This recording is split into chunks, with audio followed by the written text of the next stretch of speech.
good education. Today, India is fastest developing economy.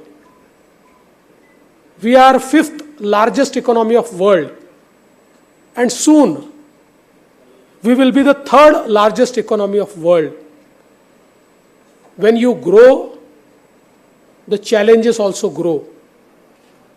And for growth of any economy, for growth of any democracy, for growth of any country, the most important thing is rule of law and justice system. If it is good, if it is best, if it is better, I think it adds to the journey of the nation. In fact, investors world over, they come to India because they feel that this is a democratic nation with rule of law. If we invest here, our investment will be dealt within the parameters of law. It will be dealt with justice. And that is why today we can see that Indian economy is thriving, Indian economy is developing, and it has become the fastest economy of the world, fastest developing economy of the world. Having said that, ultimately, for a nation to grow, every sector requires excellence. It is only excellence that can make us grow. And the sector where all of you would belong, the legal fraternity, is something which is a pillar of our democracy. It is not just good judges that can make our legal system vibrant, but we require good lawyers as well. Everybody who contributes has to excel. And that is why these universities have a great role to play. Because for tomorrow's India, or even for today's India, where we are changing and we are adopting our own ethos. After 100 years, we have changed IPC, Indian Penal Code. We have changed CRPC, Criminal Procedure Code, because these were the acts made by the Britishers meant to rule Indians. We were the subjects. Today, with the change, we have also changed the mindset. It is not the penal code, but it is the justice code now. Because we don't want to penalize, we want to give justice to the people. And I think with this changed mindset, now India is going ahead. We all know that this is a country which has the highest youth population in the world. We are the most youthful country, and as rightly said by our Honorable Prime Minister, that with our growth initiatives, by 2047, India will become a developed nation. And I think in this journey, the role of the legal fraternity will be very vital.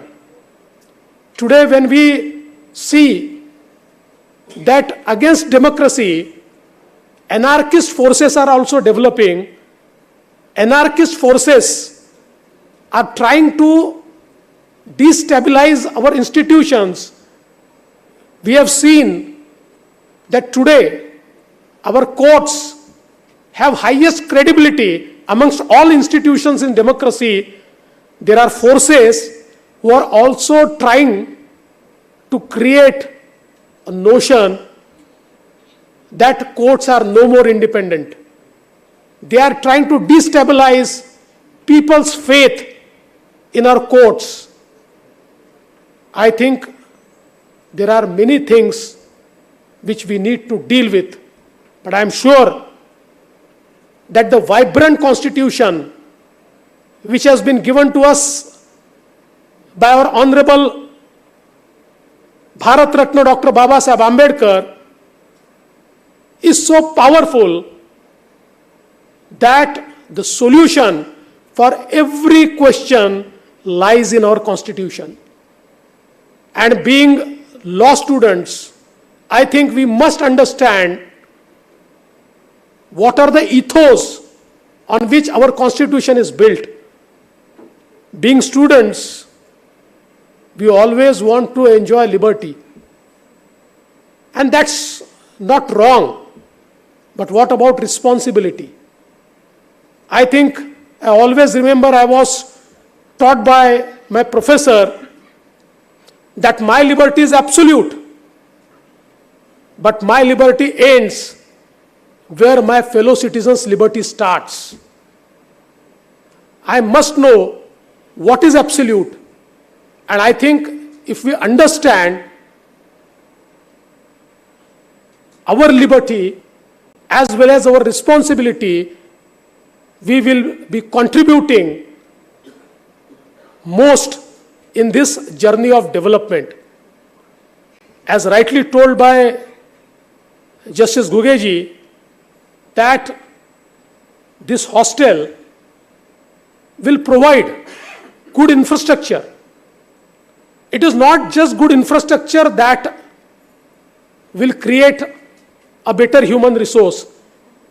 It is something which can enhance efficiency.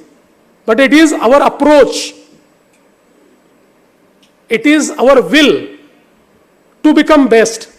Our will to excel will make us best. And I am sure, on one hand, everybody from the government side, from the judiciary, and also from the university side is trying to create best of the infrastructure, best of the teaching systems. I think we should take the advantage and try to excel in our lives. I must also tell you that now technology is also changing the way we used to do our business. As rightly told by learned Advocate General, today online systems have developed. There was a time when everything was physical, but today all of us know the high courts and all the courts are encouraging e-filing. The Supreme Court started conducting online business, and so the high courts and many courts. It's not just limited to that. Today, artificial intelligence is also entering into every sphere of life. I remember that when I graduated and joined Advocate Shriyari Aneji's office, that was a time when junior lawyers were told to search authorities from AIR. It's no more there. Today, it's all artificial intelligence. Tomorrow, ChatGPT is going to tell you what authorities are to be presented. The technology is changing the way we used to deal. But I always say that technology is like a horse. It is you who has to ride the horse. Horse doesn't know the direction. It is only the rider who knows the direction. With the use of technology, excellence can be achieved. So I think we should embrace the technology for better. We should embrace the technology for excellence. And I'm sure that even our university understands the changing face of the technology, and they would also embrace more and more technology, having said that the fundamentals will never change. Technology cannot change the fundamentals. So it is along with the fundamentals we have to embrace the technology.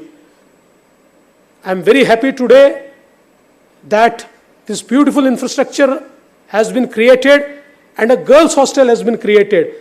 The long journey of the women lawyer has been narrated by learned Advocate General. That was a time when the first lady lawyer had to wait for 34 years to start the practice or get the permission to practice. But today, as rightly told, the women workforce is increasing everywhere.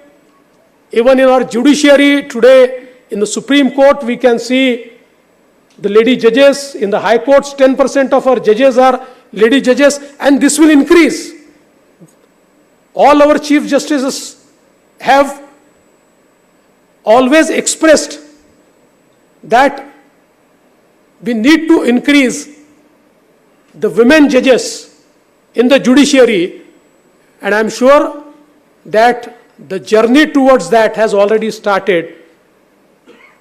So at this juncture, I would like to dedicate this hostel to all our girl students, and I am sure, as rightly said, this is your second home, but the difference between home and hostel is hostel requires some responsibility and some discipline. I am sure that you will practice the discipline with your fellow students as well as your faculties, and I am sure this discipline will take you very far. Once again, I would like to congratulate the university and all the students, and I would like to thank you for inviting me here. Dhanyavad, Jai Hind, Jai Maharashtra. Thank you so much, sir.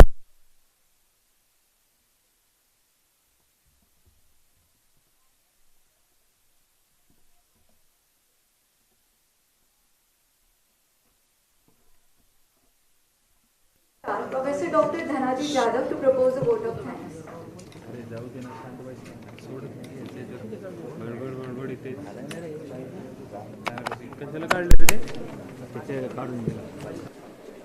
Dignitaries on the dais, of the dais, most valued invited guests, ladies and gentlemen, I am standing before you with the great humility and privilege to propose vote of thanks of this momentous occasion. At the outset, I thank Honorable Deputy Chief Minister of Maharashtra, Shri Devendra Fadnavis, for accepting our invitation and making it convenient to grace this occasion with his gracious presence. Sir, your role in establishment of this university is really instrumental in development in terms of academic and research, more specifically for infrastructural growth of the university. Once again, on behalf of the university, I am really indebted for your help, assistance in excelling this university. We know that this university is one of the youngest law university in the country, but with the strong support of the government and under able guidance of the chancellors and the chancellor's nominee, we will reach to the greater height of academic arena. I would like to place on record that we have more number of girl students than the boys, and we maintain the harmonious ecosystem which required for emancipation and empowerment of women. Thank you very much for your generosity. I take this opportunity to thank Honorable Chancellor of Maharashtra National Law University, Honorable Justice Abhay Oak, Judge, Supreme Court of India, for his constant guidance and mentoring. I take this opportunity to thank Honorable Pro-Chancellor and Chief Justice of Bombay High Court, Honorable Sri Justice Devendra Kumar Upadhyay, for his constant mentoring, guidance and motivation. I must thank Honorable Justice Ravindra Ghuge, whose role is also very instrumental into day-to-day affairs of the university. Thank you, sir, for your constant support and motivation. I take this opportunity to thank Honorable Justice Mangesh Patil for his gracious presence and support. I am thankful to the Advocate General of Government of Maharashtra, Dr. Birendra Saraf, who despite of his busy schedule made it convenient to attend this function. He in fact cancelled his already occupied commitment and made it convenient to grace this occasion. Thank you, sir, for you are always supportful for this university. I am also thankful to Vice Chancellor of Maharashtra National Law University, Professor Dr. Lakshmanath, a distinguished academician of our country. Thank you, sir, for your blessings. In the audience, there are many sitting and retired judges of the Bombay High Court are present. I thank Honorable Justice Sanjay Ji Gangapurwala, former Chief Justice of Madras High Court and Honorable Member of Planning Committee and Coordination Committee. I am thankful to Honorable Justice Borde, Honorable Justice C.S.P. Deshmukh. They are the member of the Coordination Committee. Honorable Shri Bhogleji, renowned industrialist who always there to support and facilitate every facility to our university. I also thanks to all honorable judges of Bombay High Court, President of the Bar, Shri Borulkar, even many other designated senior counsel, Vice Chancellors of the other university. And I also thank Bhagwatji Karad, who is always very supportive, and he has also played a very instrumental role. Your presence had added extra spark in this function, sir. I also thanks to my students coordination committee. Let me add here that they are strenuously working since last 1 week. Thank you very much for your support. I am thankful to all the personnel of print and electronic media, and I must place on record my sincere thanks to Advocate Parijat Pandey and Advocate Sri Amarjit Singh Girase for their back support in coordination of this momentous event. I am thankful to all my students who strongly believes in the principle of equity and equality, and we strongly believe in the principle of Vasudhaiva Kutumbakam, that is, whole world is one family. Thank you once again, and I am sure, rather I have no iota of doubt in my mind that this newly constructed beautiful building will cherish emancipation and empowerment of women. Thank you very much. Jai Hind, Jai Maharashtra. बोलणार आहे का विचारून घ्या आधी. Hello, मी इकडे कार्यक्रमात सुधीर बोलणार आहे का विचारून घ्या. इकडे माहित नाही मला. चांगलं विचारा. टेबल काढणं सुधीर. हे सुधीर काढणं पटकन. हां, भेटू नको ना. यांनी माझी फेरी तेव्हा बोललं नाही का? त्याला बोलला तू, मी तुला बोलला माझी. ते बोलणार.